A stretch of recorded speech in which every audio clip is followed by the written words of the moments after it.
get out of here. Yo, fat dumbass still eating out the damn garbage, girl. Don't you want to go to Subway or something? There's no time. Someone got to say it. You got a problem, girl. Yo, fat dumbass keep eating out the garbage. That and Daphne going to Butttown, not you. Wow, Norville.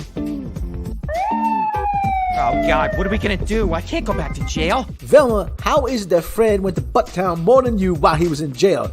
Answer that for me, you fat, dumb bitch. And you do it for me. Black Shaggy say fuck you. I'm out past curfew. What are you gonna do about that? Velma, you let the police run your fat, dumb ass over. You dumb bitch. That's right. At the bottom. That's what we're here for, guys, to win.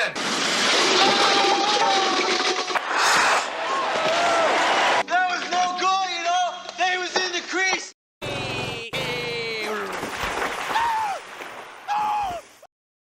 Worn out from your long commute to your dead-end job? Then why not relax with the great taste of Paul Buck's coffee? Perfect for the Jedi cat lady on the go who just wants to unwind after a long day of saving the galaxy or staring off into space. Enjoy the delicious taste of Paul Buck's coffee, now at both light and dark side roast. Delicious Paul Buck's coffee, now available at Costco. Worn out from giving your most absolute minimal effort pretending to train to be a Jedi? Then it's time to unwind with delicious tasting Paul Buck's coffee. It's got that perfect blend, whether you're half-assing it lightsaber training or using the Force to grab another cup. Dear God, even their training involves drinking coffee. Who are they gonna fight, Lord Starbuck? Enjoy. All right, let's get out of here. Yo, Velma, your fat dumbass is supposed to find out if Daphne likes to go to Browntown or not. I'm trying. This is the first chance I've had to focus. Thank God hot girls would rather be murdered than enter the band room. I knew you was in the role playing, but now you got me in this stupid ass outfit. About time you admit to yourself you like the vag, dumb bitch. Norville, I didn't come out. I told you, I like Daphne, but also find Fred attractive. You know Fred got a tiny dick. But Daphne, our personalities just click. I can't explain it. Black Shaggy can explain it. You want them titties just as much as Black Shaggy do. You can't say I blame you. Black Shaggy like them titties too. Daphne got herself some nice titties. That's right. This is exactly the problem with this list. Men make everything about them and what they want. That's right. And Black Shaggy want to perform some butt sex on Daphne. Our whole lives, girls are told by guys there's a right way to be hot. Yeah, it's giving up the back door. That'll make your ass a lot hotter, bitch. But now because of this list, I have to validate everything I hate about men's ideas of beauty norms. Bitch, just be glad someone interested in you. Your fat dumbass ain't gonna get none anyhow. That's right, Black Shaggy went there. That's right.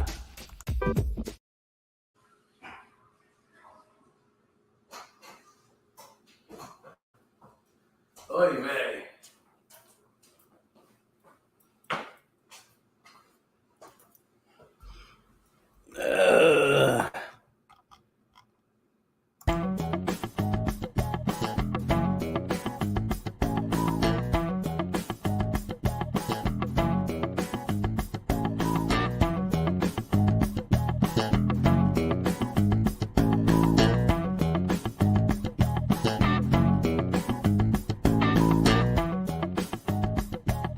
Hey, man, I'm sitting on the NBC, WNBC, WNBC, I'm sitting on WNBC, I'm sitting on WNBC, WNBC, I'm sitting morning. How y'all doing? I'm sitting morning.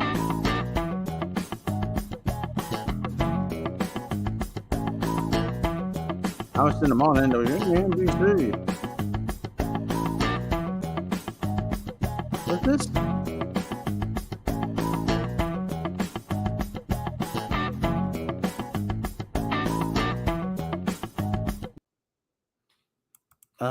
What is this? Let me see.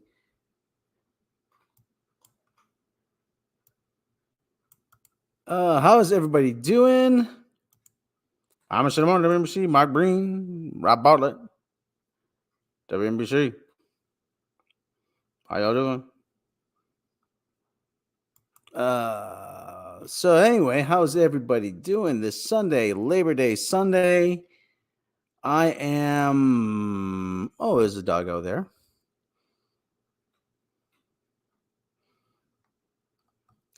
I am doing okay, a little tired. The shitheads woke me up early. But I'll live. Hopefully. How is everybody doing? Oh, where do we start? Oh my god. Ugh. Ahsoka just keeps getting worse, okay? No, that's unfair. It's not getting worse. Because it was always bad.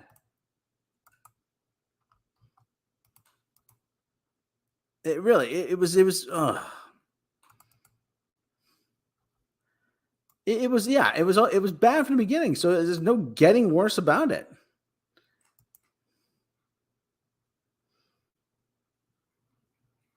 Holiday, triple overtime. That's awesome. Glad somebody's making some money. So, okay, let's recap this episode of Ahsoka. So what happened is that and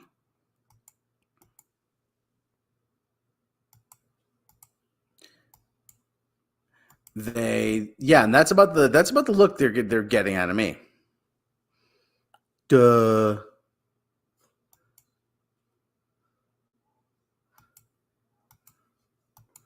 Ugh, no, I don't want to leave studio. I want to stay.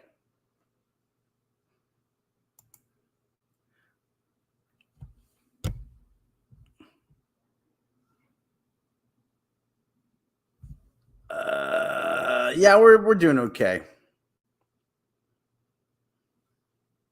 We're doing okay. I'm doing okay. So, okay. So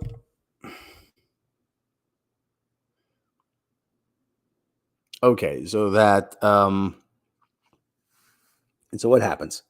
So they try to give what Sabine with her freaking force training, and the robot's insulting her, gives her a backhanded compliment, and what's the difference between force training and what about the force? Oh, everybody can use the force. I'm like, yeah, if everybody can use it, why doesn't everybody use the force? Well, there's training and there's talent. And they just keep changing the rules about the force.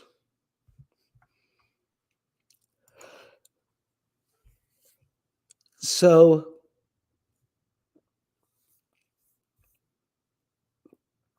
they do some training.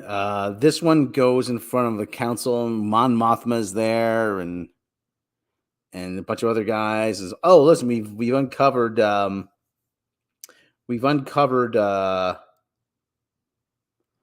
evidence that something's happening. They're sending warp engines to all over this other part of the galaxy. I need your permission to go investigate further. No, you just want to look for your dead buddy there, Ezra. So the other guy, the Asian guy, the token Asian guy, gives him some lip, okay? Token Asian guy gives her some lip. And so she's like, have you ever been in a war, Senator? He's like, no, I haven't. Like, OMG, why are you so rude to me? I have been in a war, and this brand new uniform is evidence of that. OMG. I'm a general. Don't you know that? Don't you dare talk to me like that. I'm a general. She might as well just be, you might as well just call her General Karen. Really, really. Swear to God. General Karen. So, as I get up, I get a couple chips that are delicious.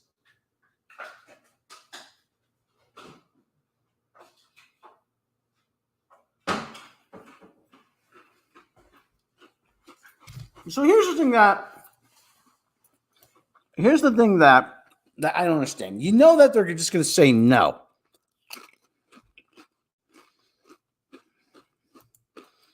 You know that they're just going to say no.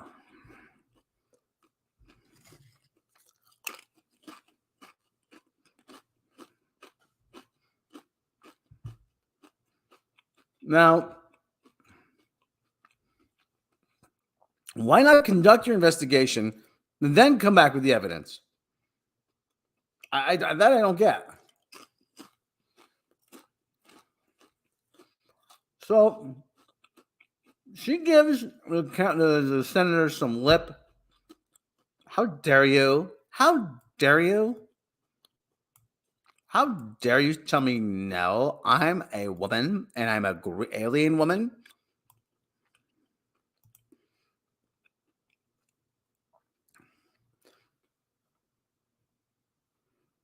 Yeah, the Asian guy's that father of that pesky kid from Star Wars Resistance Animation. Really? Okay. Yeah, Hosnian Prime gets blown up. Yeah. Yeah, it was late. That was a little late. So anyway,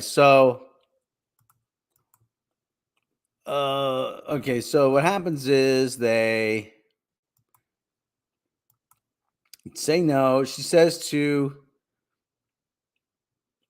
She calls up Ahsoka and Sabrina the teenage witch, and says, OMG, they said no. Can you believe that?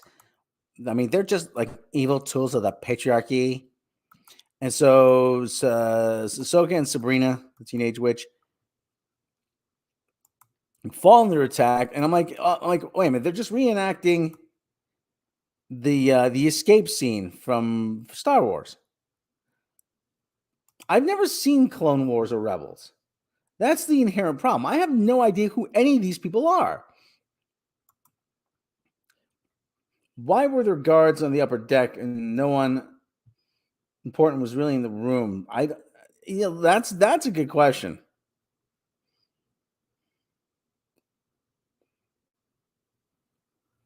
They do things just to show. Oh, look.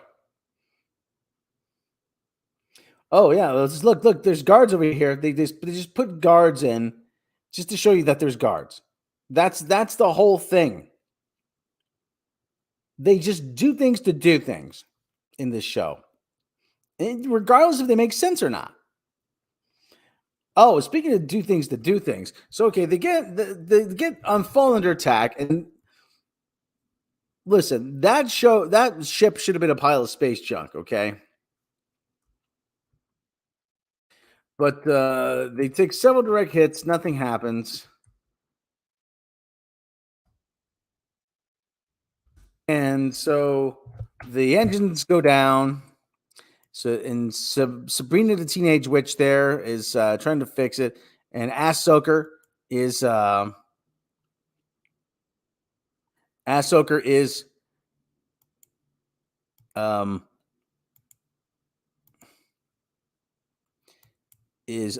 she puts on a spacesuit and she decides she's going to go for a walk. Now, I gotta give it up to Star Wars Coffee for this. He's made this scene available. I don't want to take too much time with this because I can't show you too much. So here is what the scene looked like. And I'm hoping you all will find this as dumb as I find it, because this is pretty stupid. Okay, so all right, so listen. So there's Ahsoka. She's in the she goes outside the hatch. She lights up her lightsabers. Now, we've already established that lightsabers are pretty useless.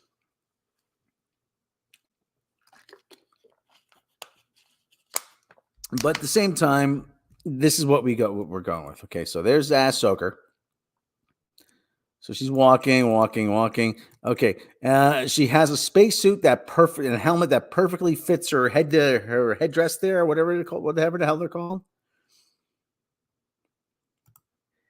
So here comes the ships. Okay. You know, what is it with everybody trying to look all serious, super serious in this show? Everybody looks all super serious and it just comes across as laughable most times.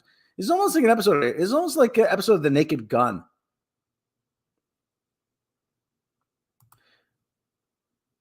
Marek is nobody. He's an overhyped character that will be killed by hero.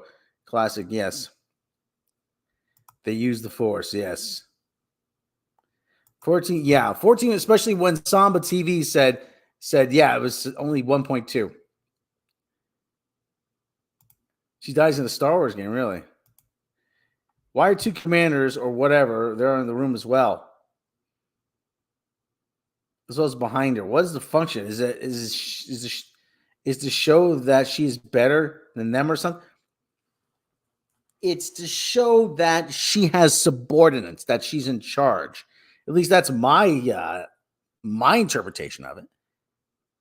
She's I'm a general. OMG. How dare you? How dare you? I'm a general. See these? Do you see these 5 secrets on my chest? I'm a general. GENRL.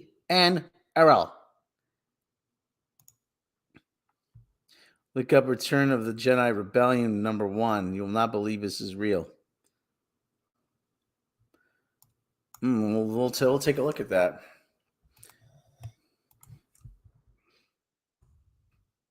Turn.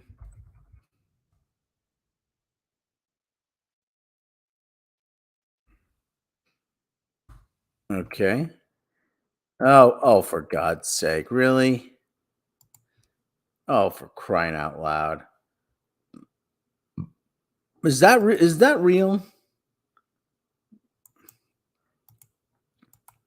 Are they for real with this? Oh, for crying out loud. They can't be serious. This is not a variant. This is the actual cover. This is the actual cover. For the Empire to succeed, Mon Mothma must die.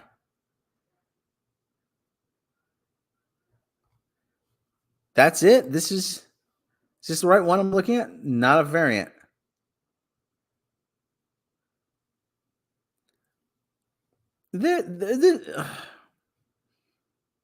Freaking memes, man. That's all they know how to do is memes. Well, yeah, we'll hear from Mr. Khan later.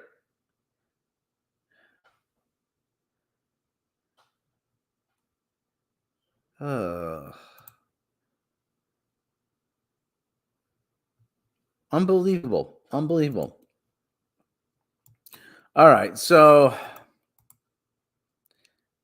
okay. And listen, I don't care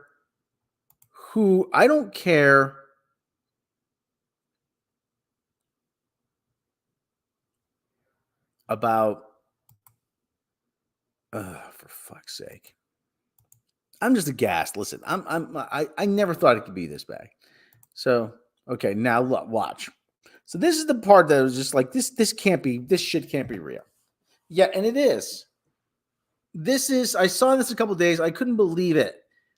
But this is okay, here they come. She should have been cut to pieces by now. Alley-oop. And what the hell was that? Seriously, what the hell was that? Okay, and they're circling back around. There's Sabrina the Teenage Space Witch. OMG, can you guys hurry it up? OMG. OMG, you're absolutely no help there. I wish she weren't turn you off. OMG. So there we go. Here we come. We come back around. There's Raging Karen. Okay, there's Raging Karen from Batwoman.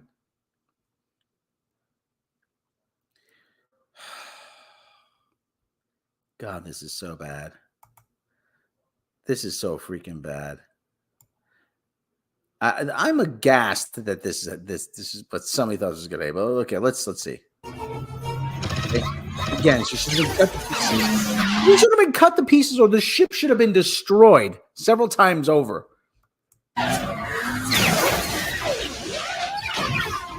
What the hell was that? Seriously. What the hell is this? What do you think we're stupid? Do you think we're freaking stupid?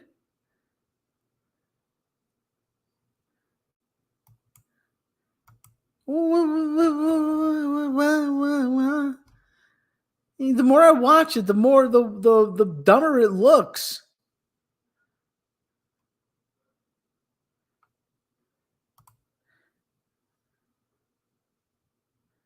Have limited echolation.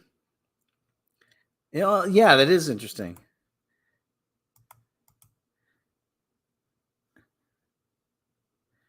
And the tails off and kablamo. Oh, look, OMG, you totally did it. You totally did it. And like, we're safe now. And this is like Sabrina the Teenage Space Witch. Ahsoka, OMG, what did you do? Get back in here. This coffee isn't going to make itself.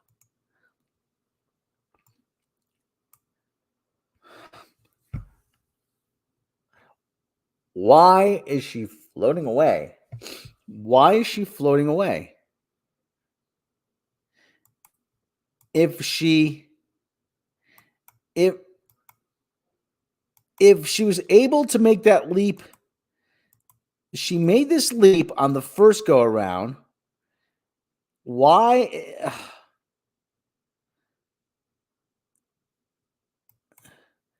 She was able to make that leap the first time. Why wouldn't she be able to make that leap the second? Why is she floating away now?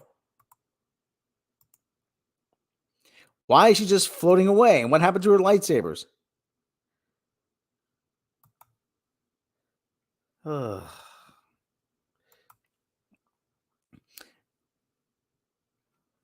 Oh god! If a lightsaber is strong enough to deflect a ship's lasers, how did Riva and Sabine survive being impaled by them?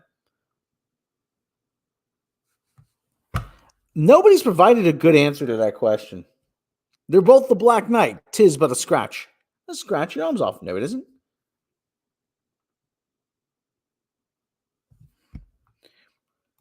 This is going to expose. Filoni calls KK his mentor. Tells you all you need to know. Yep. Being the pilots were male, you're probably right.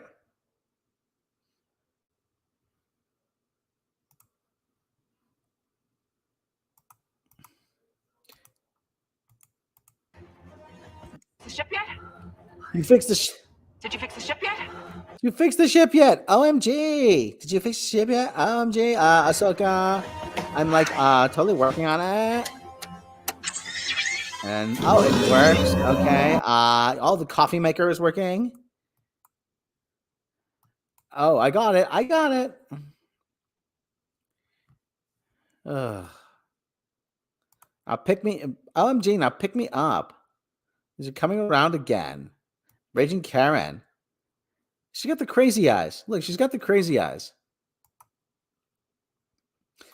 Dave Filoni wrote this episode. Dave Filoni wrote this episode. Oh.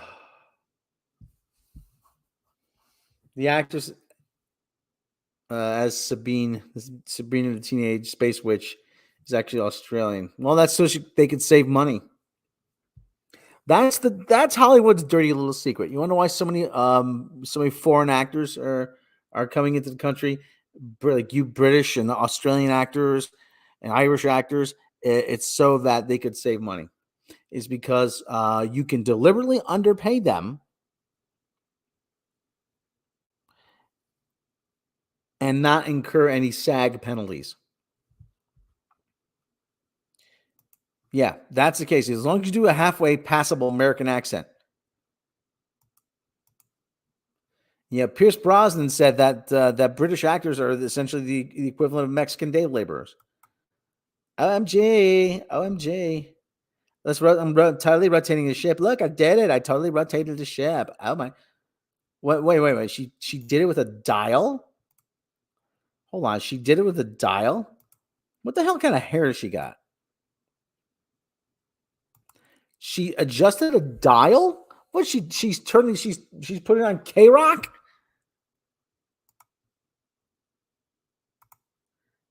Yeah, actually, yeah, that's another thing.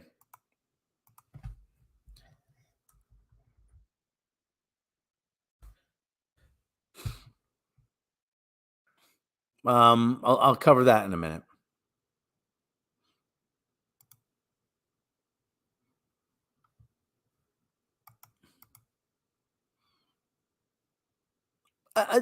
Listen, she's got but she's got no problem running on the surface of the ship. Here comes Raging Karen again. Why hasn't the ship been destroyed? What? There's no consistency to anything in this. You got several direct hits on the ship. Why wasn't it destroyed just then? Oh, for crying out loud. Yeah, the force is going to be just a convenient excuse for everything in the show. The force, like Randall told Dante. Dante told Randall, just the force. The whole movie's flawed.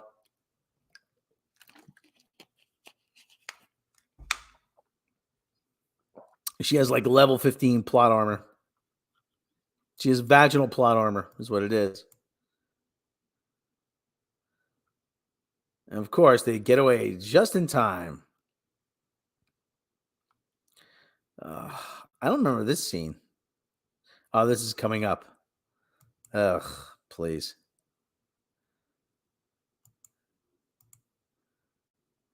Oh, please. Please. Like this is important. How many episodes are there of this crap? I hate to I don't want to pollute my brain any more than necessary. Apparently, it could change the lightsaber intensity. I don't know.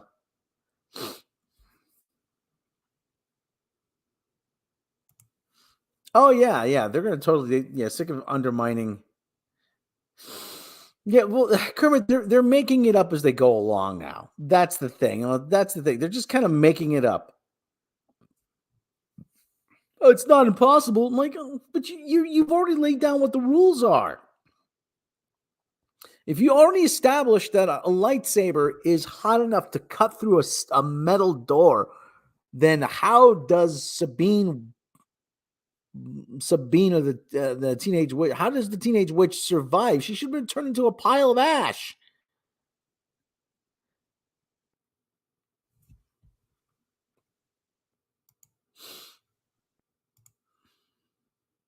I don't get it, man. I really don't get it.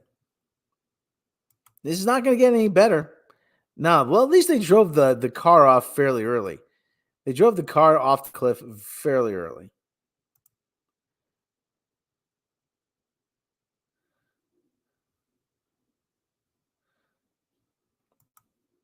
I mean, listen, we are really we're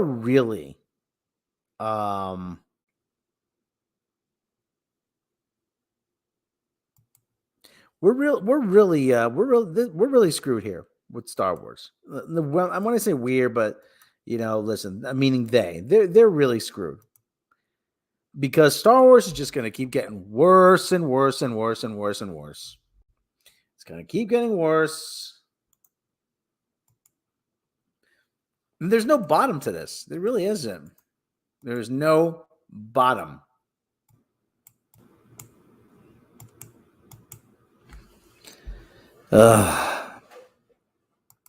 There's absolutely no bottom to this. Lightsaber thing was something I only read about once. Reference book eventually needed to change lightsabers as well.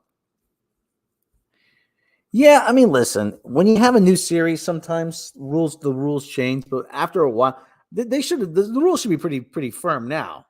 It's been 40 odd years. I'm sure Reva lightsaber turned up full intensity when fighting Vader. She wanted to kill him badly. That's right. I turned up the intensity on my lightsaber. Re.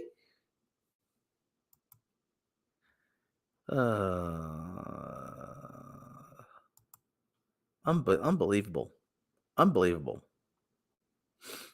It's so bad. It's not that it's bad. It's just lazy and it's uninspired. It's lazy and it's uninspired. That's. Yeah, you're right. And that's the thing. There's definitely a demarcation line between Star Wars and Disney Star Wars. Just like there's a demarcation line with Marvel and Disney Marvel. Is Reva going to pop up in the show? Well, you never know when Reva's going to appear. You never know.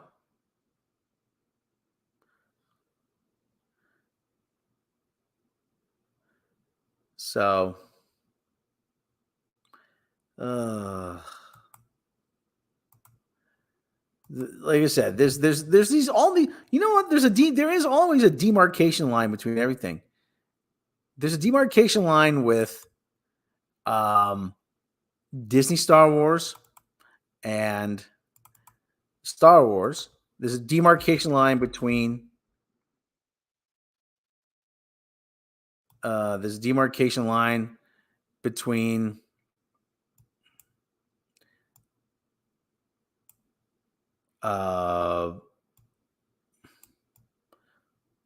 Star Trek and New Trek. There's a demarcation line between. Oh, did someone say my name? Mr. Shlomo, how dare you? How dare you question my ability to survive a lightsaber to the torso? You know what you are? You're a racist. And all you too, all you watching too, all yous are racist. Reva, it's don't tell me, but you do all those racist voices. I know it's you. Mr. Khan, that's racist. Black Shaggy, that's racist. That's right. Lizzo and Reva together again. We're going on Broadway. We're going to Las Vegas, Nevada. We're going to have a show. I'm going to do the lightsaber and Lizzo going to do the dancing.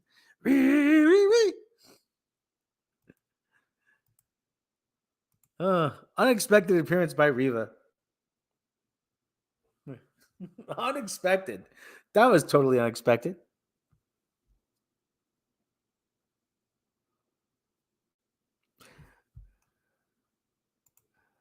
We can change races into way station, yeah.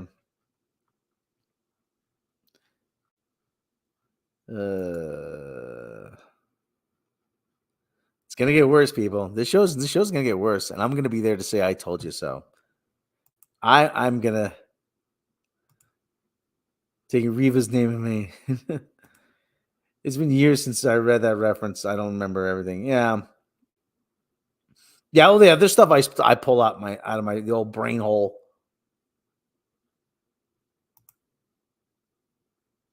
So okay. So episode 4 is coming soon. Dear God, there's 8 episodes of this shit? There's 8 of them? How many episodes of this crap are there? And this just all feels like filler.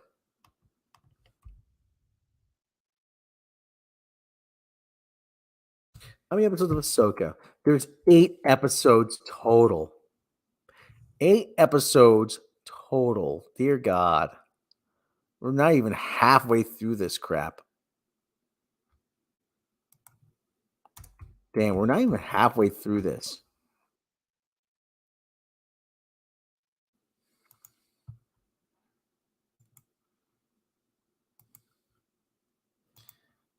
Oh, jeez. Hey, where the hell is this picture? Where, listen. The chick who plays Hera, Mary Elizabeth Winstead. Yeah, everybody know the chick who plays the green chick. Yeah, you know what? Maybe she start dressing like this on the show. Oh yeah, there you go. Oh yeah. Ooh, hello. Yeah, that's her. That's her, allegedly. Hey, how you doing? Hey, how you doing? Yeah. Yeah.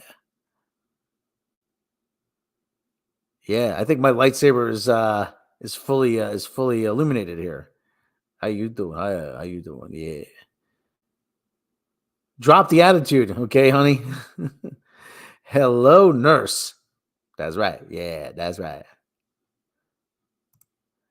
It's the kind of thing I'm sure in modern Hollywood they find if they yeah. How you doing? Hey, how you doing? Spaceball. That's right. Spaceballs.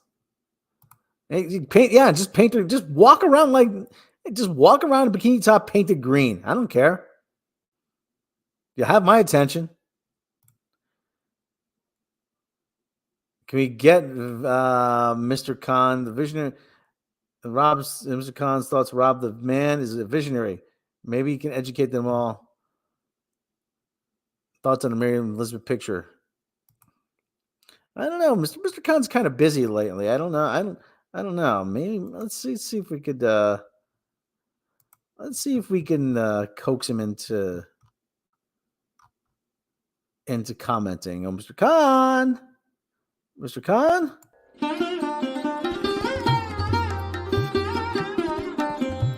Oh, yes. Oh, hello, Mr. Shlomo. Oh, yes, Mr. Shlomo. Yes. Oh, my goodness gracious. Oh, what do we see here? What do you see? Oh, we see a very, very attractive woman. That is the green lady. Where did the picture go? What is? Oh, that is better. No, that is not better. I need to make myself smaller. There we go. Oh, yes. Oh, yes. Oh, let me tell you, if my wife like that, I would have 10 children. Mr. Khan is very, very, very stimulated. He finds this picture very stimulating. Mr. Khan is going to have memory of this later tonight when he's with Mrs. Khan. You know, Mrs. Khan, she's she's getting older. Hey, man, not as attractive as she used to be. But Mr. Khan still has memory. But Mr. Khan loves the color green. And this young lady has all going on in certain places. How old is very old Mary Elizabeth? How old is a woman? Is she? Mr. Khan has to fantasize, but he has to be appropriate. Oh, she's 38 years old. Oh, very good. That is very good. Yes. Mr. Khan liking this very much. It's too bad her talent is wasted on that stupid Ahsoka show. Ahsoka. You know what Ahsoka is? Ahsoka really bad. It sucks. It should be Ahsoka. It sucks. Yes. So anyway, Mr. Khan liking this very much. And Mr. Khan wants it to be many more. Is there any more of these pictures? Is there any more of these pictures? Mr. Shlomo, do you find another picture of this? I'm going to make sure this is not a fluke.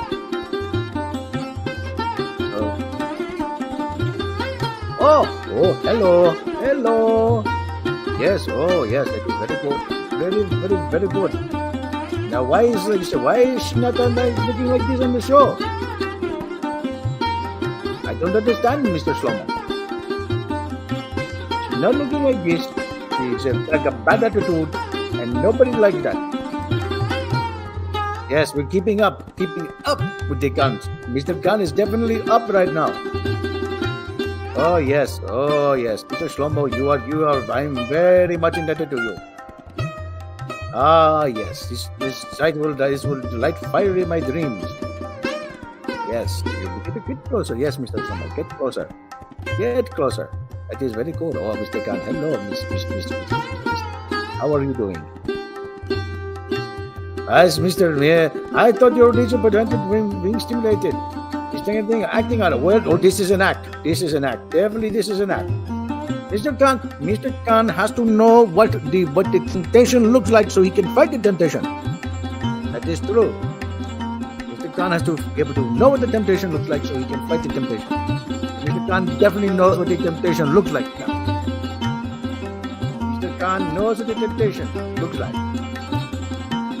It looks like Mary Elizabeth Winstead. It is true. Yes, Mr. Khan is most pleased. Mrs. Khan won't be pleased. No, she won't be pleased tonight. Well, maybe she'll be pleased. Mrs. Khan got to do that. Yeah, Mrs. Khan is not as young as she used to be. That's why Mr. Khan has access to internet. He's unlimited plan. Yes. Mr. Khan, yes, okay, Mr. Khan. Now I've had enough, Mr. Khan. The video is going too long. Okay.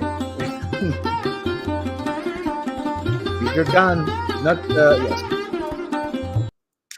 Okay, that is the end of music now. And Mr. Khan goes bye-bye. Bye-bye. The great Mr. Khan, everybody. How you doing? Doesn't sound like you're fighting temptation. Well, Mr. Khan, that's up to Mr. Khan. Mr. Khan has to fight the temptation, not me.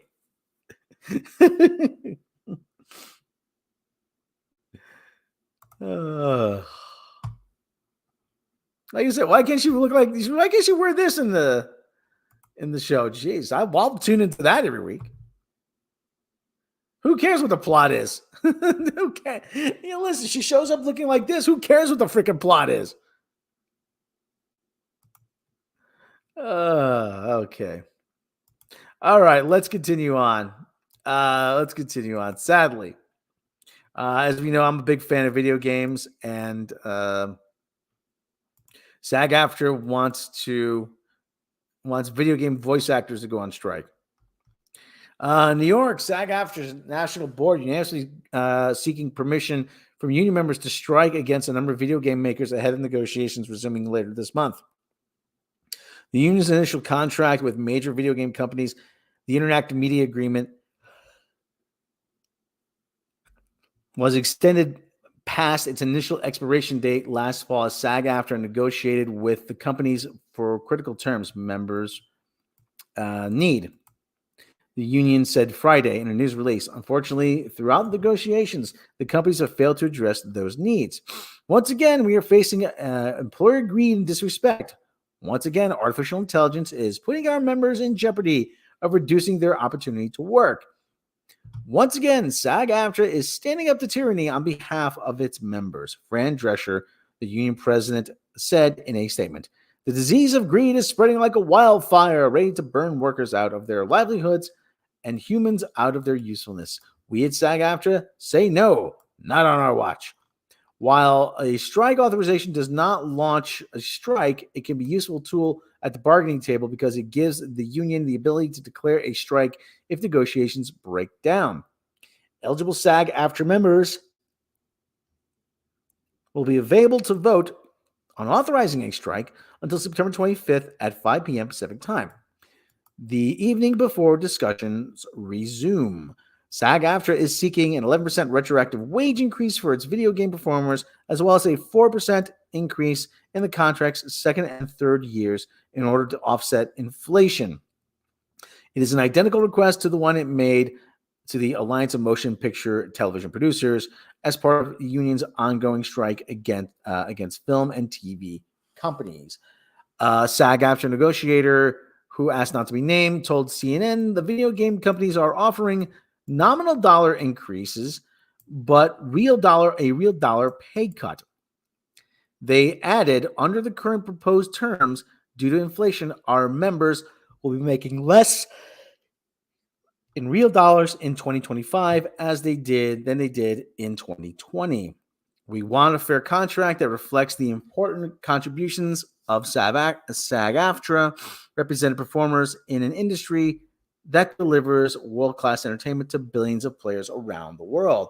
Audrey Cooling, a spokesperson for the video game companies, told CNN in a statement, "We are negotiating in good faith and hope to reach a mutually beneficial deal as soon as possible." Protections against AI are also central to negotiations, especially with regard to performance capture technologies, where actors' movements and facial expressions are collected and used to make animated video game characters more lifelike. The voice and performance capture artists who bring video game characters to life deserve a contract that reflects the value they bring to the multi-billion-dollar gaming industry, SAG-AFTRA National Executive Director, Chief Negotiator Duncan Crabtree Ireland said in a statement. Voice and performance capture AI are already among the most advanced uses of AI. The threat here, and it is real. Without contractual protections, the employers are asking performers to unknowingly participate in the extinction of their artistry and livelihoods. The companies involved in negotiations include Activision. Oh, geez, big surprise there. Epic Games and WB Games, which have video game portfolios including immensely popular series such as Star Wars Battlefront, Call of Duty, and Mortal Kombat. WB Games is owned by CNN's parent company, Warner Bros. Discovery. The interactive nature of games are built upon the use of such technologies, a source familiar with the companies and negotiations told CNN. Changing that now would fundamentally change how games are made. The source added resolutions or tentative agreements have been reached on 9 of the union's 16 proposals. SAG-AFTRA negotiator told CNN, while there have been progress across a number of proposals, the union's tempo proposal on AI wages have not been properly addressed. Informed consent is the linchpin here. If you want to make a deal with someone to make multiple characters, we want people to agree or not agree, then that be to come and to agree to that and be compensated for it. Sorry about that. We're not trying to upend the video games in the way they're made, the negotiator said. Okay, so SAG-AFTRA is they're going to strike. Well, they're trying to approve a strike. Could they fire entire departments and find replacement workers within the day they could? Well, then they'd be scab workers. And I'd be traveling. Hey, how you doing? They'd be scab workers, and nobody really wants to cross the picket line. That's the thing, because eventually you want to try to get legit work, and to do that, a lot of times you have to join the union, and they could deny you union membership if you cross the picket line. That's always the problem.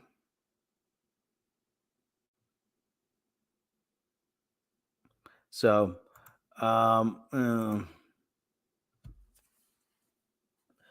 but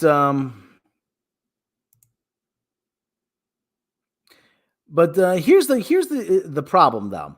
Here's one of the problems. A lot of video game acting is non-union. A lot of it is non-union work. Okay, a lot of it is non-union work, which is why a lot of actors, voice actors, they have, other names. They go under other names. Oh yeah, they could do it. Yeah, they could do it. Whether or not they're willing to do it is another story. For years, a guy by the name animation is actually falls under that too. A lot of animation is non-union work as well. There's a guy actually for years. If you pay any attention to 80s cartoons, he was the voice of Leonardo, the Ninja Turtle in the late 80s animated series. He's the voice of Max Sterling, several other voices in Robotech. He's the voice of Liquid Snake. He went by the name of Cam Clark. But to do his voice work, he would go under the name Jimmy Flinders or James Flinders. Because largely there were non-union jobs. David Hayter, the voice of Solid Snake. He did those. He'd use his real name, David Hayter, but he would do other voices for other series such as Spider-Man, the animated series on Fox, under the name Sean Barker. Because again, those are non-union jobs. When you join your name is registered actually as a unique name. You register your name with the union, so that way only this guy gets a check. In case you know, Vanessa Williams, the former Miss America, she goes under the name Vanessa L. Williams because there's already a Vanessa Williams in the union. Michael J. Fox, there was already a comedian named Michael Fox in the union, so he went under the name Michael J. Fox. Michael Keaton. Michael Keaton's real name is Michael Douglas. There's already Michael Douglas. So, okay, Michael Keaton. I don't even think David Tennant's name is really David Tennant. Some people change their names just because it sounds better. A Nana Visitor. Her real name is Nana Tucker.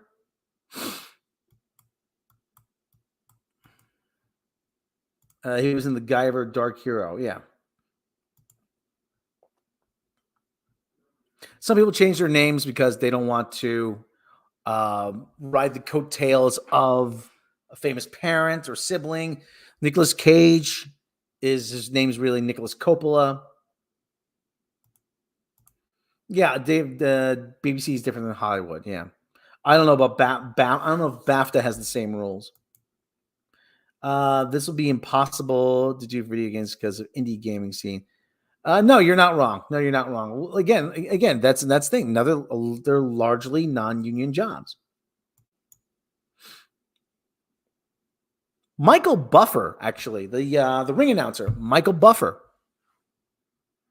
You know, you cannot say in a video game, "Let's get ready to rumble," because that is identifiable with him. Is it easy to change your name in the guild if you want to do? Well, they make it. You sign up. You have to enlist. Not enlist. You have to apply for membership, and they go, okay. You know, this guy's. They review your application. Oh wait, you know, this guy is. He has. You know, you have to list us. I've never joined the union, but when people tell me when you do join the union, you join as your professional name. You have your professional name. Your actual name, professional name. Like Carlos Mencia, that's not his real name. I can't. His name's like Ned something. I can't remember what his name is.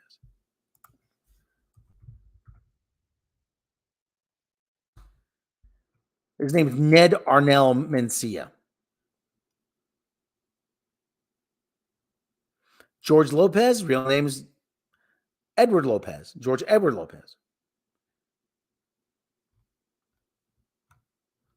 So, I mean, yeah, well, if you can get the health insurance from them.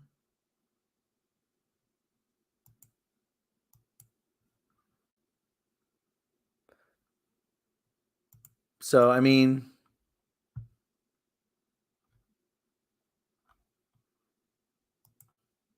yeah, so there's a lot of those rules that they have.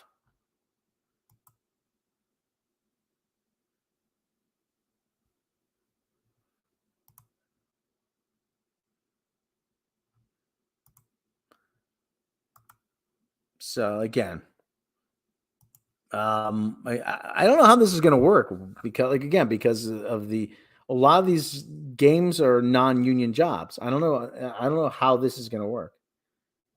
Hey, listen, this is a non-union job. I gotta pay the bills. I have to ask somebody about that. So listen, I'm at least I'll admit that this is something I don't know. So, all right. Well, anyway, let's get back to the thing. What else did I want to talk about today?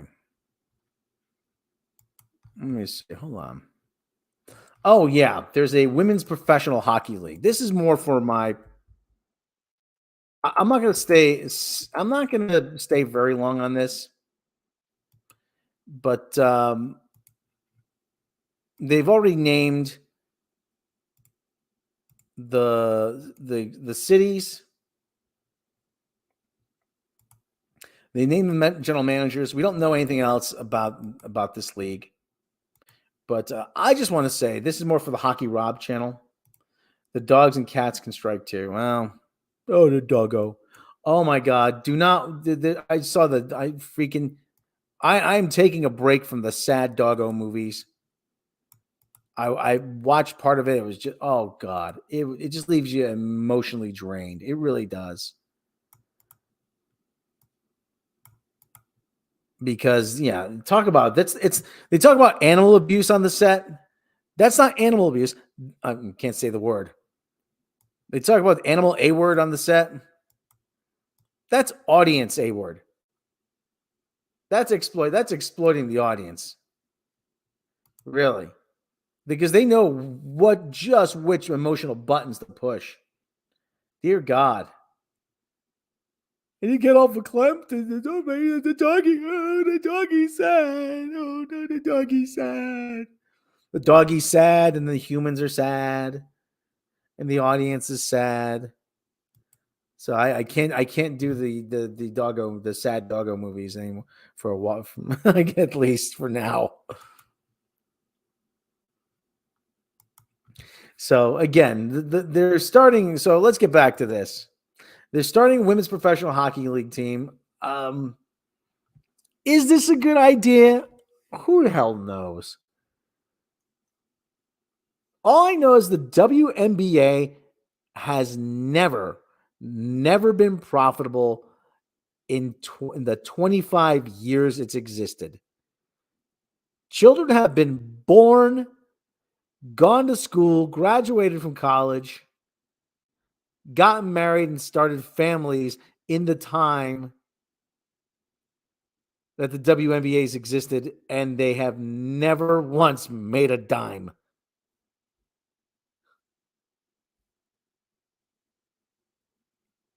I'd be a good head coach for women's hockey. I doubt it. I don't know. I know how to watch hockey. I don't know how to coach it. But the 6 cities they're starting the league in, and imagine they've got an eye towards expansion. They're going to start in 6 cities. Those cities are Boston, New York, Minneapolis, St. Paul. Why? I'll get to that in a second. Montreal, Toronto, and Ottawa. Okay, you want 3 Canadian cities. Those are good enough Canadian cities to start. Obviously, they don't want to go to Quebec, but they want to go to NHL cities. It's understandable. As far as I know, the NHL has no involvement in this, but they want to promote alongside the NHL. They want to have a presence alongside the NHL. I don't know if there's any ownership stake in them. I don't even know where these teams are going to play. Fill it out with trans people. Maybe, yeah, they might turn a profit. Yeah, that's true.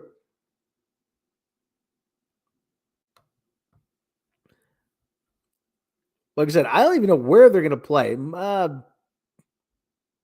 If they play in Minneapolis, maybe they'll play at the arena that the University of Minnesota uses.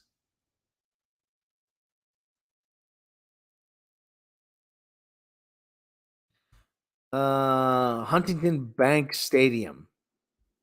Is that it?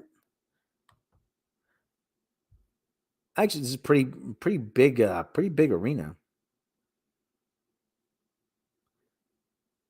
Why is the ice going to be downsized?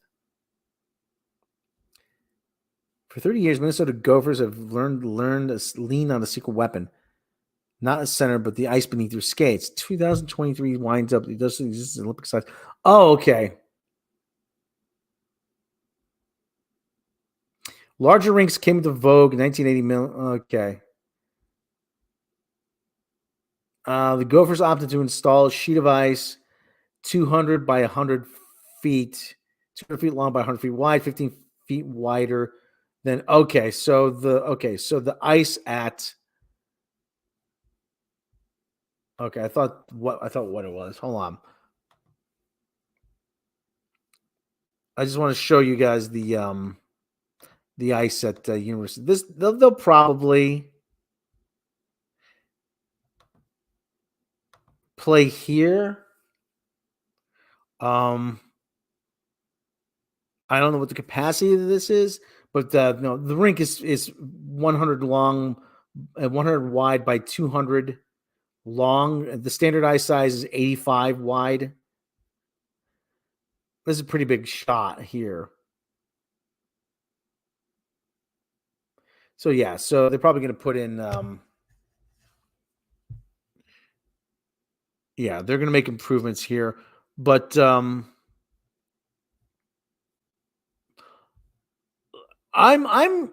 listen, I understand why Minnesota was chosen because it's a big hockey it's a big hockey town. Minneapolis, St. Paul, those are hockey towns. I might watch a game or two out of curiosity. It's not going to start till next season. Not going to start till next year. They're only going to play like 20 or 30 games. I have no idea where they're going to play in New York. I'm not sure there's room. Well, I'm not sure where they're going to build another rink in New York. I'm not sure if they're going to play at the Garden. I'm not sure if they're going to play at. I'm not sure if they're going to play on Long Island. I don't think they're going to play. They might play at Barclays Center. If they're not going to play at the Garden, they're probably going to play at Barclays Center.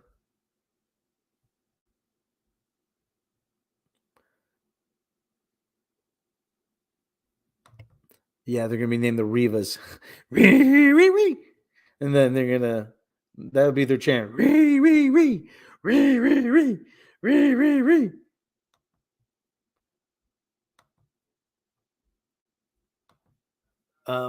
My big question is, Boston has plenty has arenas. They'll probably play Boston College or University of Boston.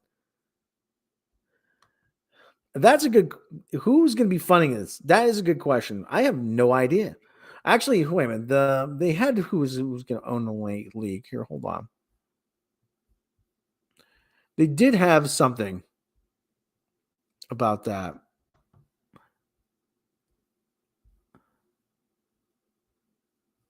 The Women's Professional Hockey League. Who is owner? 22 seasons will be announced in the coming months, expected to run late May to early June. So they're from early January through late May. So they're going to play concurrently with the NHL and college. I mean, that to me is a recipe for disaster because nobody's going to pay attention. It will include a break for the International Ice Hockey Federation World Cup. Subsequent seasons are expected to start in November and run through the following May. Stan Kasten, president of Los Angeles Dodgers and a Professional Women's Hockey League board member, said the teams may not play all 12 games in the same venue. 2024 season will feature a number of neutral site games in collaboration with the NHL. That means games in other cities that are not our original six, both NHL cities, possibly in non-NHL cities, Kasten said.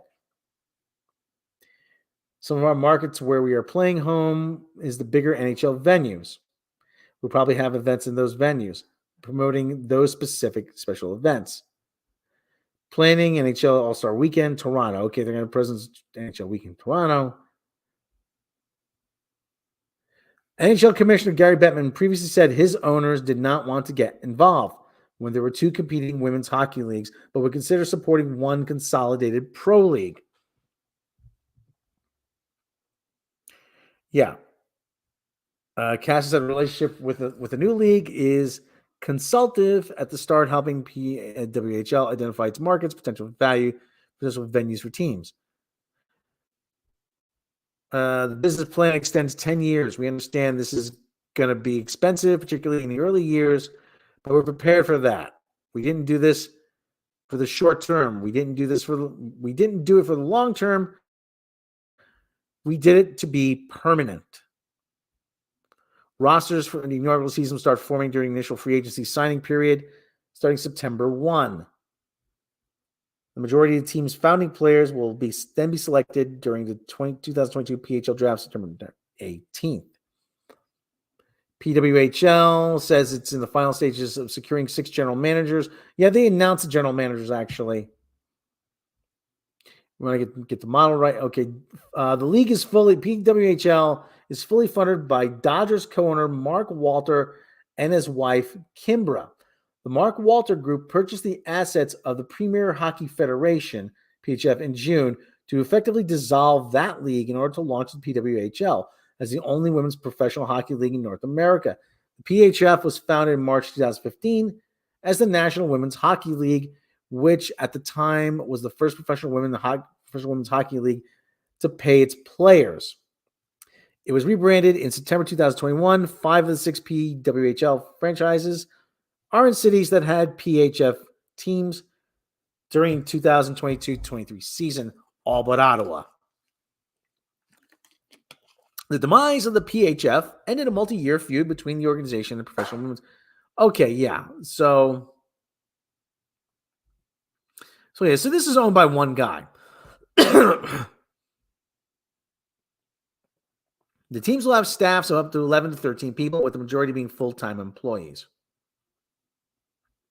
Our great game has the power to captivate, connect sports fans everywhere, and we are thrilled to plant roots in 6 of North America's most passionate hockey markets. Well, obviously, yeah, you want to be somewhere where they're going to succeed. To be honest, it's probably still ironing out details. Yeah, they are. Yeah, they are.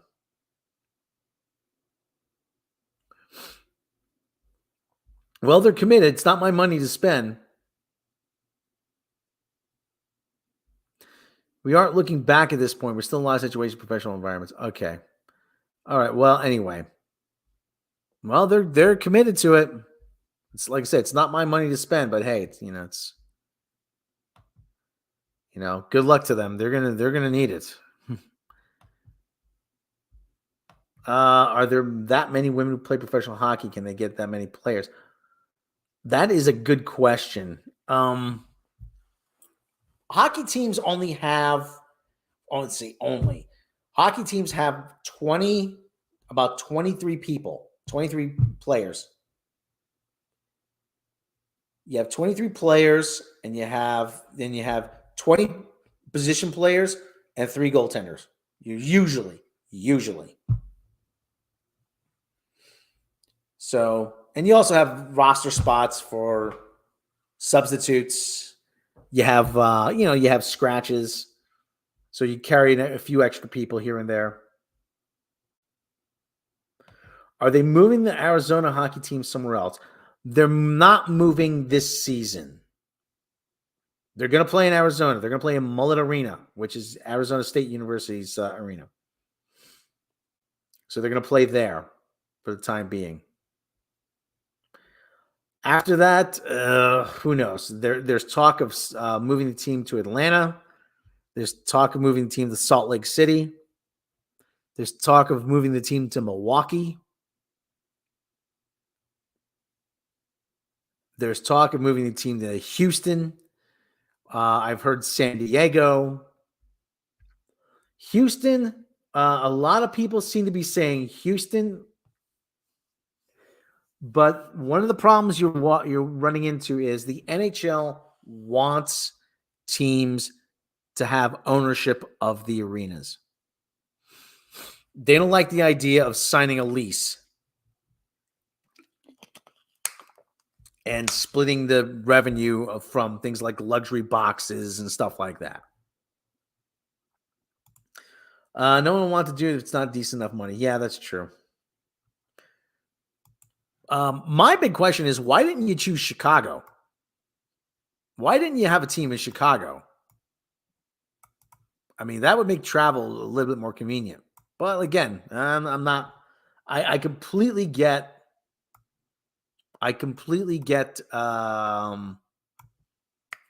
Minneapolis though. It's a big hockey town. I know. I've been there. They love hockey there. So, okay, so that's it. Okay, one more story before we go on to future headlines and animal news. Story near and dear to my heart, Paul McCartney's bass is missing.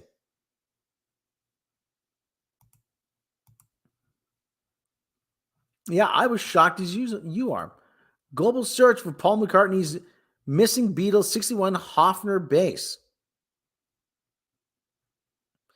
Footage of McCartney playing the iconic bass shortly before it vanished. Okay, so yeah, he bought 2 of these. See, there's the one with the 2 pickups closer to the neck. So he bought 2 of these. There's the one he plays now, and then there's this one. Global search has been launched to find one of the world's most iconic instruments, Paul McCartney's original Hofner bass. The Lost Bass Project is appealing for information about what it describes as the most important bass in history. McCartney bought the instrument for £30, $38 in Hamburg, Germany in 1961, but it disappeared 8 years later. The hunt began after McCartney urged manufacturers Hofner to track down his beloved instrument. The bass features in Beatles music of those years, including the hits Love Me Do and She Loves You. Nick Wass is heading the Hofner search project and has joined forces with two journalists in trying to solve the greatest mystery in the history of rock and roll. He collaborated extensively with McCartney and written the book about the missing Hofner 501 violin bass. Wass told the BBC that the famous Beatle asked him about the guitar during a recent conversation, and that how the campaign to find it began. It is not clear what happened to the instrument, which was put away presumably after the Beatles finished filming Get Back in 1969. It's not clear where it was stored, who might have been there. For most people, they will remember it. It's the bass that made the Beatles, Wass said. Husband and wife team Scott and Naomi Jones, both of whom have worked for the BBC News, are helping with the search. Scott became curious about the guitar's fate after watching McCartney's 2022 headline set at Glastonbury and approached Hofner, only to discover they were also having conversations about tracking it down after being urged by the famous client. He told the BBC, Paul said to Hofner, surely if anyone could find this guitar, it's you guys. And that's how it came about. Now we're working together on this. Nick has more technical knowledge about this guitar than anyone on the planet. And me and my Naomi are bringing some investigative skills. It's anyone's guess as to how much the guitar would fetch at auction, but there are some precedents. John Lennon's stolen guitar sold for $2.4 million when it resurfaced a half century later. The acoustic guitar of Kurt Cobain during the iconic MTV Unplugged set sold for $6 million. McCartney's era-defining bass would likely surpass both, but the Lost Bass Project team are clear that there's no commercial motivation for the search. Jones said Hofner's hunch is that someone will come forward purely on goodwill, and whoever has it probably doesn't even realize what they've got. It would be nice if it could go on public display one day. And if the only way someone is going to come forward is to make some money on it, then so be it, because at least it would be found. But ultimately, we're just doing this to get Paul his guitar back. We know via Nick and Hofner that it's what he's always wanted. Well, that's true, though. I mean, you do develop certain attachments to instruments when you're a musician.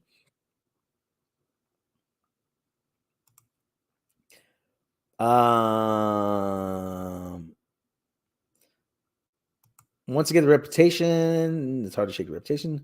Yes. All Paul McCartney's bass. Yes. I suppose I would not mind hearing about sports history trivia and make it sound interesting. Oh, thank you very much.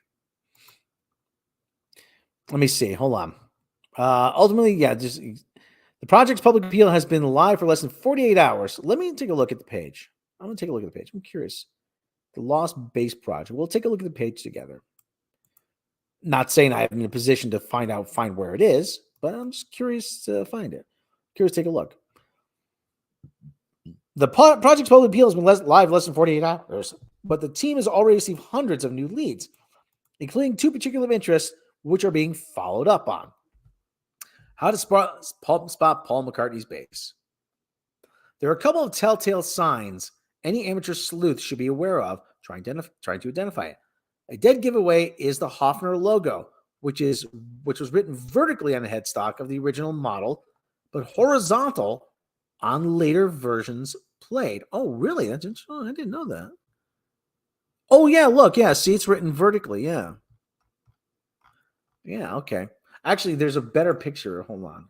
I'm still got pictures of Mary Elizabeth Winstead up. Let me see. Courtney Hoffner base missing. Let me see if I can find it. Let me see if I can find that image there. Okay, that's not it. This is the one here, but I don't see the headstock.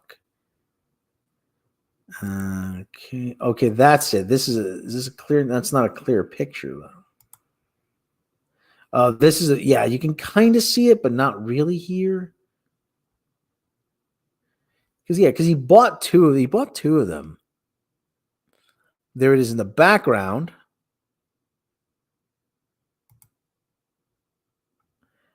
Okay, can't really see it there. Yeah, you can't really see it in the pictures.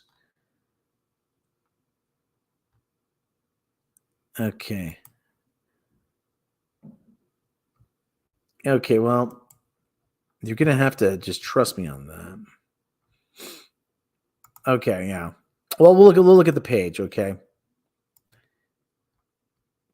The missing base also looked very different last time it was seen to how it did in older pictures because it had been renovated after extensive touring. McCartney's missing base was later given a darker paint job.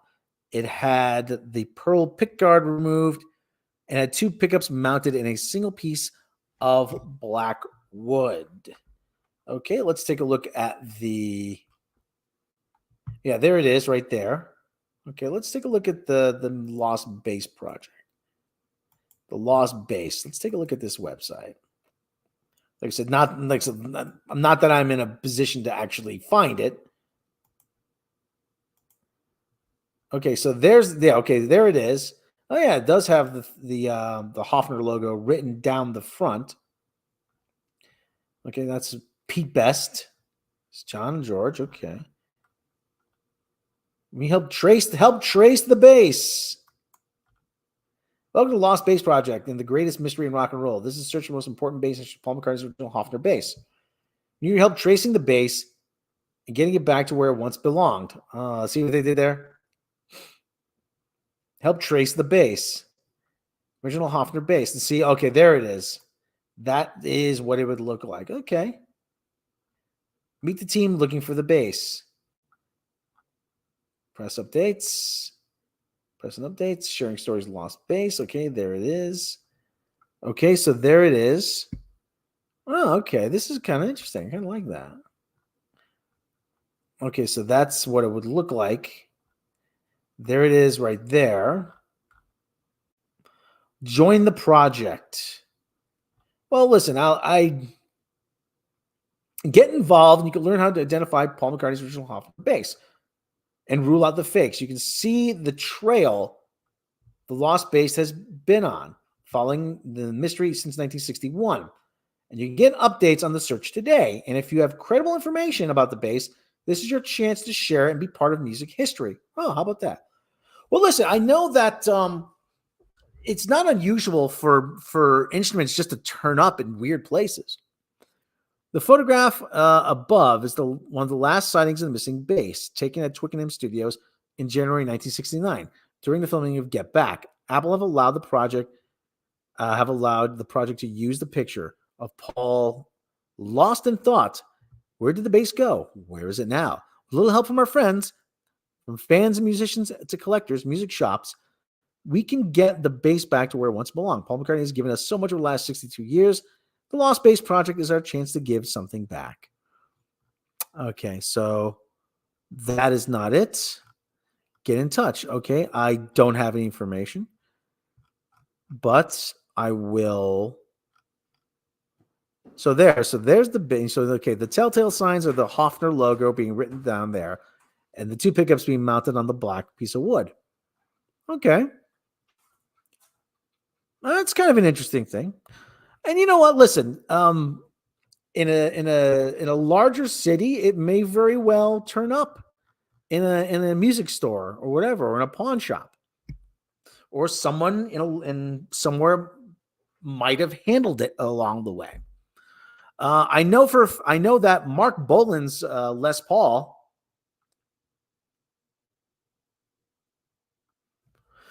I know Mark Boland's Les Paul. Actually, they found it because someone posted on a forum called Gear Page.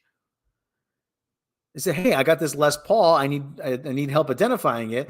And they said, "Wait a minute." Someone said, "Wait a minute, that looks familiar." Oh, that's Mark Boland's Les Paul.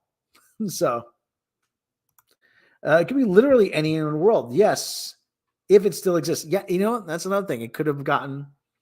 I hate saying it could have gotten destroyed. You never know. I'll probably be asking mundane questions about sports stuff. You do history. Yeah, okay, that's not a problem. Rob will find it. Find it. He will never stop. Stop on Sundays. He has to watch the Giants. Yes, except on Sundays, I have to watch the Giants. Okay, so I know that in 1973, George Harrison had his red Les Paul Lucy stolen. Somebody broke into his house, stole his Les Paul. It turned up in a pawn shop in LA, and the owner was traced to Mexico. So he had to go to Mexico. He found the guy. He went to Mexico. He said, "Listen, I want my guitar back." And the guy said, "You know what? I'm not giving it back. But I'll tell you what, buy me another guitar and I'll give it back to you."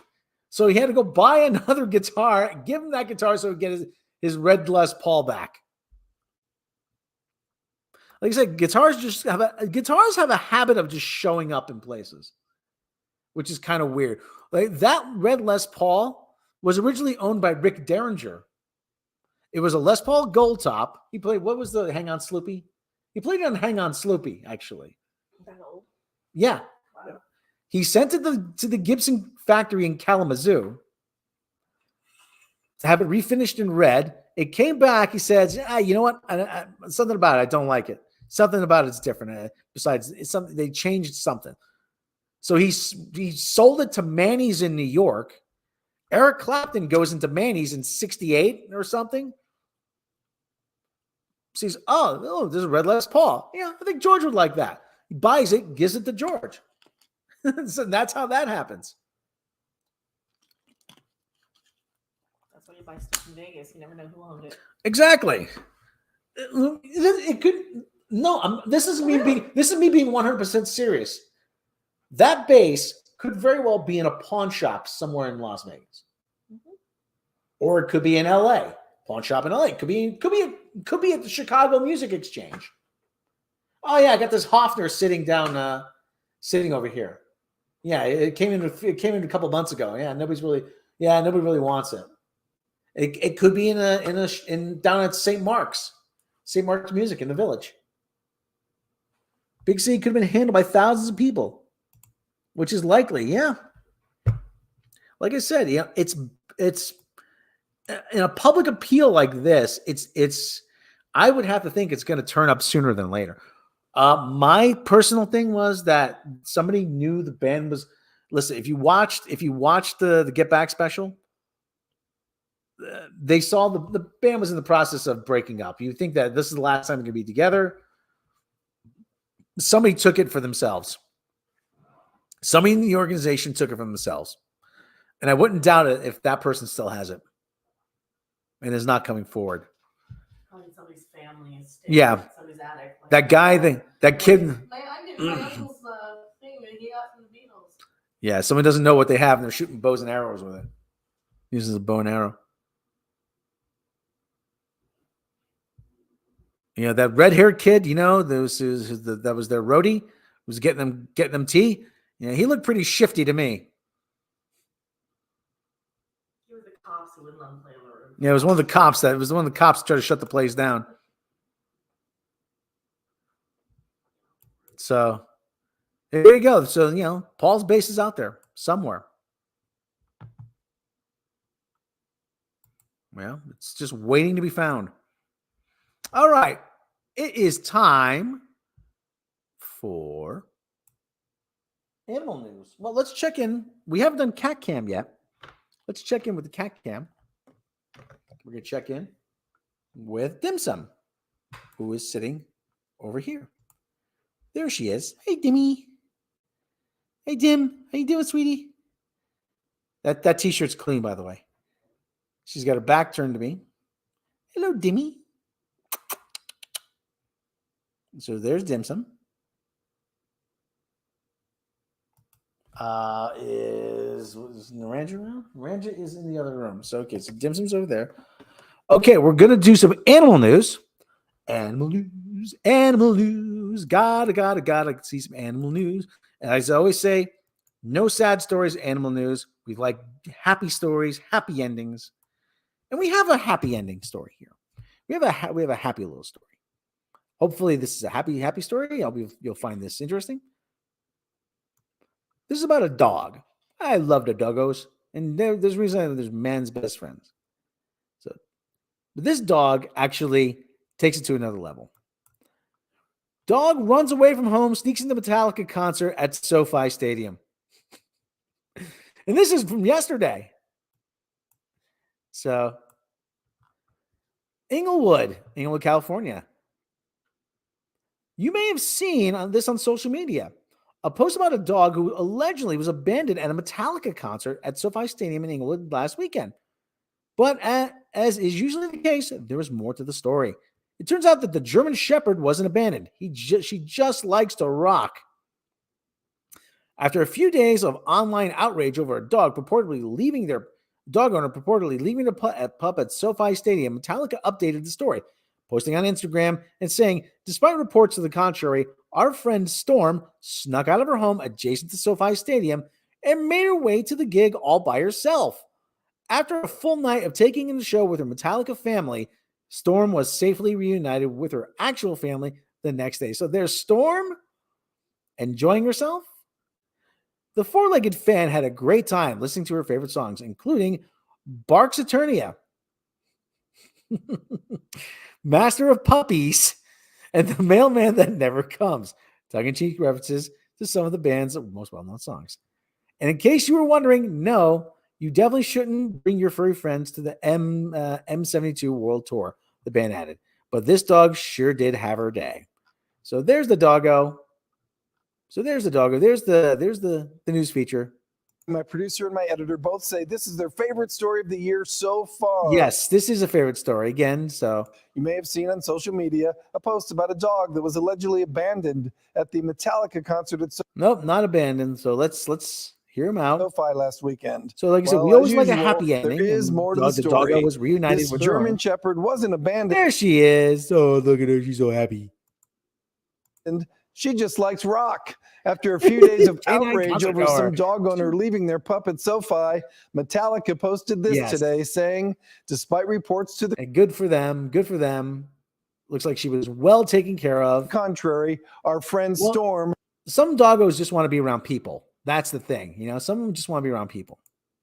Snuck out of her home adjacent to SoFi Stadium and made her way to the gig all by herself after a full night taking in the show. How did she get through the gate? Well, she must have snuck in a back entrance, huh? You know, there's so much activity there that at a concert like that. You know, how would she get in? How would she get into the show? How could she sneak into the gate unless she went in through a back entrance? I don't know. And because there's so much activity there. So a dog walking around probably wouldn't. And you know, there's service animals. With her Metallica family, Storm was safely reunited with her actual family the next day. Metallica also posted, you definitely shouldn't bring your furry friends to the hashtag M72 World Tour, but this dog sure did have her day. And who knows? So the doggo, safe and sound after going to see Metallica. What's my favorite breed of dog? Oh, God. I like big dogs. I like big ones, big and goofy, bigger and goofy.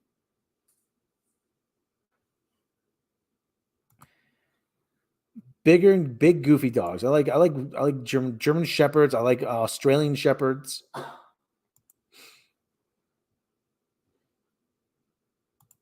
I like no problem, Mr. MH. I like huskies, Malamutes, Samoyeds. Samoyeds are nice. I like big, fluffy white doggos. Golden retrievers. I don't like little dogs. I don't like little ones. That just kind of scare. Collies are nice. The Akitas. I like Akita Inus. Was not walking around. She was pretending to be someone's dog. Probably made friends. Yes. Probably made friends right before she got in the gate. That's a good doggo. 2 old labradoodles. I like pit bulls. I like beagles, British bulldogs.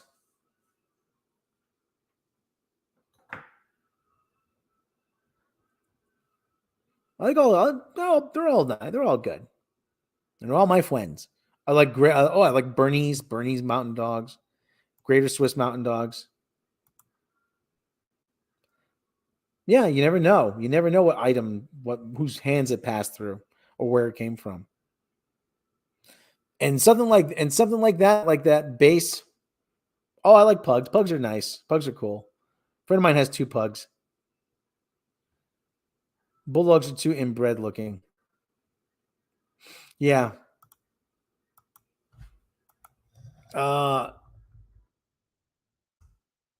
This is actually, I love these guys here, Greater Swiss Mountain Dogs. These guys are so cool. Watch these guys are so cool. These guys here. So yeah, they're working dogs. They're rescue dogs. A lot of farmers used to use them in European farmers used to have them on the farm. Big sturdy fellows.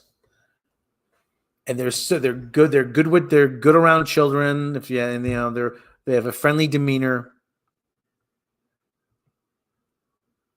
And they are so alert that they just, they will bark if you put a bucket down, like if you have a bucket of water, and if you put a bucket down and it just looks out of place, they'll bark at it. Ruff, ruff, look, there's something here. There's something here. He's trying to show you there's something here. What's that doing there? There's something there. Stupid dog. So, and they like the cold. They like cold weather.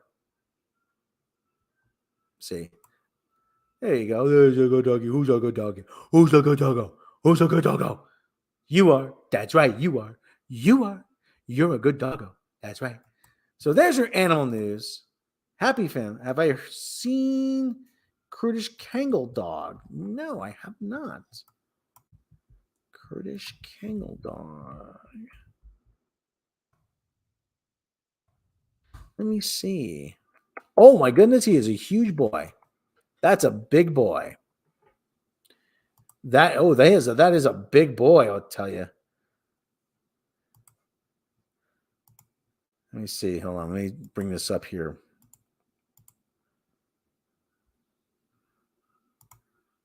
That is a big boy. Holy cow. It's a good doggo, too. Oh, look at me smiling. He's smiling. He's happy. He's a good doggo. See, he's smiling. Oh, he's smiling. He's a good doggo. The only thing, though, that bigger dogs like that tend to have hip problems as they get older. And there's a little puppy. Oh, a little puppy. So Kurdish Kangal dogs. Wow, they're big. So there you go. Kurdish Kangal dogs. All right, everybody. There's a channel called Girl with Her Dog. Canadian dog groomer, and her videos are great. Oh, I'll have to take a look at that. Life of Malamutes is a good YouTube channel. Ooh, okay. Ooh, yes. I'll have to see that one, too. Also, Cane Corso, which is descended from Roman war dogs. Oh, okay. Cane Corso.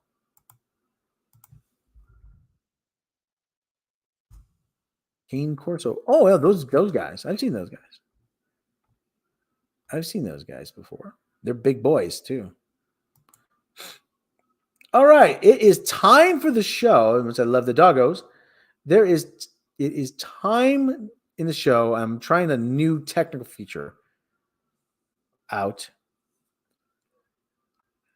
It's time what we call future headlines. Now, the news breaks fast. The news does break fast. Yes, and also Iron Victims, it looks like, has been taken off the schedule too. No great loss. So as we all know, the news breaks fast, and it's hard to keep up with it, which is why I subscribe to a special service that provides me headlines from the not too distant future. So right now, I want to present to you future headlines. Future headline number 1. YouTuber discovers she's God, and boy, is she pissed. YouTuber has made an astounding discovery and believes she's the Judeo-Christian God as depicted in the Bible. The YouTuber, who goes by the name MechaRandom42, came to the revelation this past Friday and said on her YouTube channel, "I think ghost pronouns are stupid and doll pronouns are dumb. So let's stop arguing about them already. Let's listen to music, dance, and screw." The Vatican has not yet commented on it. So there's your future headline. Future headline number 2. Future headlines. Golden Knights player gives Stanley Cup speech at start of season. In a strange twist, the NHL's Vegas Golden Knights player William Karlsson gave his Stanley Cup victory speech at the start of the season and not after winning the cup as tradition. Karlsson said to the crowd at T-Mobile Arena, "We've been up and down on this journey. What do you mean we haven't played yet? It's my cup, Mom. I don't see your name on it." There's future headline number 2. Future headlines. Future headline number 3. Mr. Khan Bollywood dance special in the works. Disney, not knowing that there's too much of a good thing, is moving ahead with plans for a spin-off special based on the semi-popular character Mr. Khan from Ms. Marvel. The special, called Mr. Khan's Bollywood Dance Party, will feature the titular character singing his favorite Bollywood tunes, Bollywood style, and of course, getting the lyrics completely wrong. "This is going to be a lot of fun," Khan said. "I'm going to be rocking out to all of my favorite gems of all time." CEO Bob Iger had no comment. So there you go, future headlines.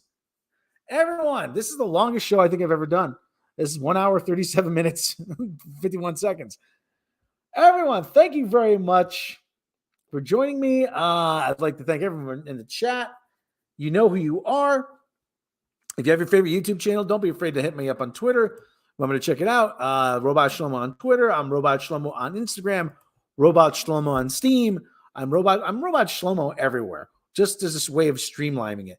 I'm Robot Shlomo on PlayStation Network. Like I said, I'm Robot Shlomo on all formats.